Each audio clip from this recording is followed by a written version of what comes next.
Hello guys, तो आप सभी का नेटोपिया के एपिसोड नंबर 2 में स्वागत है। तो विदाउट टाइम ज़ाया किए हम चलते हैं एपिसोड 2 की एक्सप्लेनेशन की तरफ। Let's go. लास्ट एपिसोड में हमने देखा था कि एक प्लेन बिल्डिंग से टकराने वाला होता है और अभी वो इसी बिल्डिंग की तरफ आ रहा होता है और सभी लोग ये देखकर डर रहे होते हैं और जैसे ही वो प्लेन बिल्डिंग से टकराने वाला होता है तो वो मुड़ जाता है, मतलब कि वो प्लेन मुड़कर दूसरी डायरेक्शन में चला जाता है। और फिर यहाँ से सीन शिफ्ट होता है योंजू पर, जहाँ पर वो उस पर्सन को देखकर काफी ज्यादा डर जाती है और फिर अपने कंधे पर पड़ी हुई उस आंख को उठाती है और हाथ में लेकर जोर जोर से चिल्लाने लगती है। और फिर हमें दोबारा वही प्लेन दिखाया जाता है जो कि दूसरी जगह पर जाकर क्रैश हो जाता है, जिससे काफी बड़ा धमाका होता है और ये सभी लोग अपनी बिल्डिंग में से उसे देख रहे होते हैं और उसे देखकर काफी ज्यादा डर जाते हैं। और वहीं पर ली भी होता है जो कि कहता है कि अब हमें वापस जाना चाहिए क्योंकि ये एक इमरजेंसी है। और दूसरी तरफ हम योंजू को देखते हैं जो कि अपने मैनेजर से कह रही होती है कि ये तुमने क्या किया,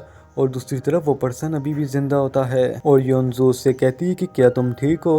फिर योंजू अपने मैनेजर से कहती है कि हम इसे ऐसे नहीं छोड़ सकते, हमें इसकी मदद करनी चाहिए। फिर यहाँ से सीन शिफ्ट होता है ली पर जो कि अपने दोस्त के साथ लिफ्ट में होता है और तभी यहाँ पर मैनेजर आ जाता है। और जैसे ही वो नीचे के फ्लोर में आते हैं तो वो देखते हैं कि लोग आपस में एक दूसरे को काट रहे हैं और ज़ॉम्बीज़ में कन्वर्ट हो रहे हैं और ज़ॉम्बी बनकर एक दूसरे को खा रहे होते हैं। और फिर यहाँ से सीन शिफ्ट होता है और योंजू पे जाता है जो कि लोगों को अपनी मदद करने के लिए कह रही होती है और कोई भी उसकी मदद करने के लिए आगे नहीं आ रहा होता। और तभी वो एक बंदे को उसकी हेल्प करने के लिए कहती है और जैसे ही वो पर्सन उसके पास जाता है तो योंजू उसको पहचान लेती है क्योंकि वो बंदा पहले से ही बहुत ज़्यादा फेमस होता है और उसका नाम एलेक्स होता है और सभी लोग उसकी वीडियो बनाने लगते हैं। तो तब योंजू उसे अपनी हेल्प करने के लिए कहती है और वो सभी लोगों को दिखाने के चक्कर में उसकी हेल्प करता है और हम उसको और योंजू को उस पर्सन को निकालते हुए देखते हैं। योंजू का मैनेजर अभी भी कार में ही बैठा होता है डर के मारे। और फिर से सीन ली की तरफ जाता है जहाँ होटल में अफरा तफरी मची हुई होती है और लोग एक दूसरे को काट ले होते हैं और यहीं पर ली का दोस्त सोचता है कि ये कोई सपना तो नहीं। और तभी वो एक आधी बॉडी को उनकी तरफ आते हुए देखते हैं और दूसरी तरफ हम योंजू और एलेक्स को देखते हैं जो कि उस बंदे को निकाल कर नीचे जमीन पर लिटा देते हैं और एलेक्स उसे सीपीआर देने की कोशिश करता है मगर उस पर्सन के मुंह के अंदर से ब्लड निकलने लगता है। और तभी वहाँ पर काफी ज्यादा लोग आ जाते हैं और कहते हैं कि तुमने ही इसको मारा है और एलेक्स को उससे दूर कर देते हैं। और फिर हम ली को देखते हैं जिन पर एक ज़ॉम्बी ने अटैक कर दिया होता है, लेकिन ली और उसका दोस्त और मैनेजर उस ज़ॉम्बी को आग लगाकर मार देते हैं। और फिर हम एलेक्स को देखते हैं जो कि मैनेजर के पास जाता है और उससे कहता है कि क्या तुम ठीक हो, लेकिन एलेक्स कुछ ऐसा देखता है कि वो वापस आ जाता है। तभी योंजू देखती है कि उनकी तरफ एक ट्रक बहुत तेजी से आ रहा है और वो लोग उससे बच जाते हैं, लेकिन वो ट्रक अपने नीचे काफी सारे लोगों को कुचल देता है।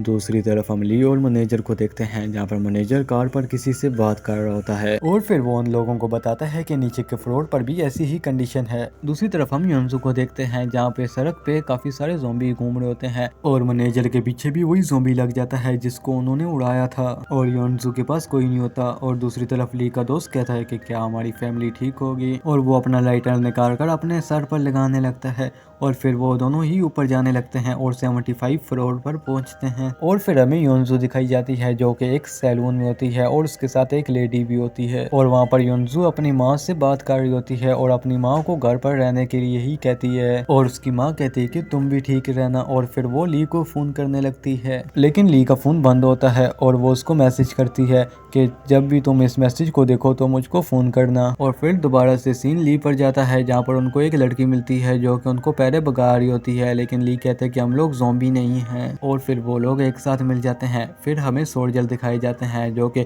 ज़ॉम्बीज के अगेन फाइट करने के लिए जा रहे होते हैं। तो दूसरी तरफ हम मैनेजर को देखते हैं जो कि रात में घूम रहा होता है, लेकिन तभी एक बंदा आकर उसको बेहोश कर देता है और उसके पास से पैसे वगैरह ढूंढने लगता है और वो चोर उसका फोन निकाल लेता है। और जैसे ही वो उसकी वॉच निकालने के लिए आगे बढ़ता है कि तभी वहाँ पर योंजू आ जाती है और फिर यहाँ से सीन कट होकर ली पर आ जाता है जो कि वहाँ पर एक फ़ोन कोड से फ़ोन करने की कोशिश कर रहा होता है और ये लड़की बताती है कि ये सब कुछ बेकार है। और फिर ली उस लड़की से पूछते हैं कि क्या तुम्हारे पास कोई फ़ोन है, जिस पर वो लड़की कहती है कि मेरे पास फ़ोन नहीं है। तो ली उससे पूछते हैं कि यहाँ आसपास कोई फ़ोन है, जिस पर वो लड़की बताती है कि यहाँ काउंटर में हो सकता है कि फ़ोन हो, लेकिन वहाँ पर काफ़ी ज़्यादा ज़ॉम्बीज़ घूम रहे हैं। और वो तीनों एक प्लान बनाकर वहाँ से निकलते हैं, लेकिन तभी उनके सामने एक ज़ॉम्बी आ जाता है जिसको ली मार देता है। और फिर हमें दोबारा से योंजू दिखाई जाती है जहाँ पे मैनेजर होश में आ गया होता है। तो योंजू उसे एक टावर पर जाने के लिए कहती है, जिस पर मैनेजर कहता है कि हम वहाँ पर कैसे जाएंगे क्योंकि तुम आसपास की सिचुएशन तो देख ही पा रही होगी। और मैनेजर वहाँ से जाने लगता है और योंजू को अपने साथ आने के लिए कहता है। तो योंजू उस लेडी को अपने साथ आने के लिए कहती है, लेकिन वो लेडी कहती है कि मैं अपनी शॉप को ऐसे नहीं छोड़ सकती। और वो लेडी कहती है कि तुम अपना ख्याल रखना। और फिर योंजू और मैनेजर वहाँ से जाने लगते हैं और हम देख पाते हैं कि उस लेडी के पीछे काफी ज्यादा ज़ॉम्बी आ रहे होते हैं